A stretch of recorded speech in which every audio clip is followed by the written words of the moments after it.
Note: the following video depicts a specific configuration of the notebook. The same removal and replacement procedures apply to all configurations of the notebook. Before you begin, remove the top cover and wireless module. Removal.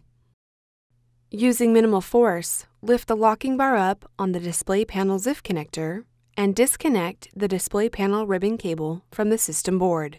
Caution: use care to prevent damaging the ZIF connector and ribbon cable. Disconnect the power connector cable from its connector on the system board. Remove the USB board ribbon cable from the adhesive that secures it to the battery. Using minimal force, lift the locking bar up on the USB board ZIF connector and disconnect the USB board ribbon cable from the system board. Caution: use care to prevent damaging the ZIF connector and ribbon cable. Disconnect the speaker cable from its connector on the system board. Remove the 4 2mm P0 Phillips broadhead screws that secure the system board to the base enclosure.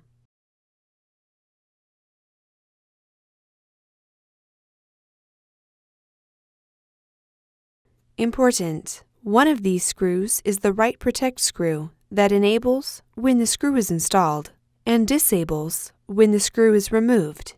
The right protection for the firmware and system image stored on the eMMC flash drive.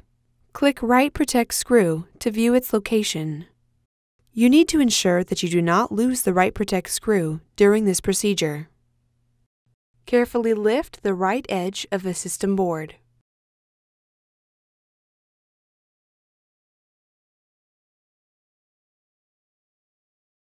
At an angle, carefully slide the external connectors out of their cutouts in the base enclosure. Remove the system board. Replacement.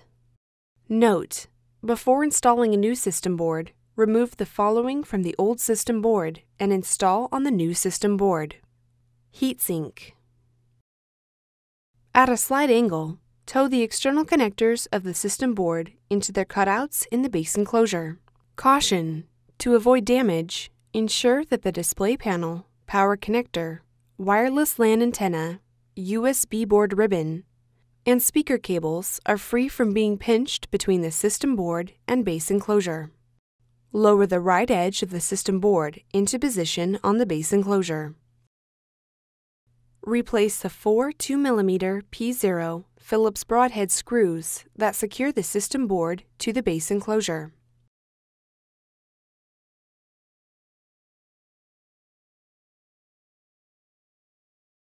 Important: if you have not performed the RMA shim process yet, do not replace the right protect screw. To perform the RMA shim process, which is required after installing a new system board on a Chrome device, you need to reassemble the notebook without the right protect screw. When you have completed the RMA shim process, you need to disassemble the Chromebook, replace the right protect screw into its socket in the system board, and then reassemble the Chromebook. Connect the speaker cable into its connector on the system board. Insert the USB board ribbon cable into the USB board ZIF connector on the system board and press the locking bar down to lock the cable into place.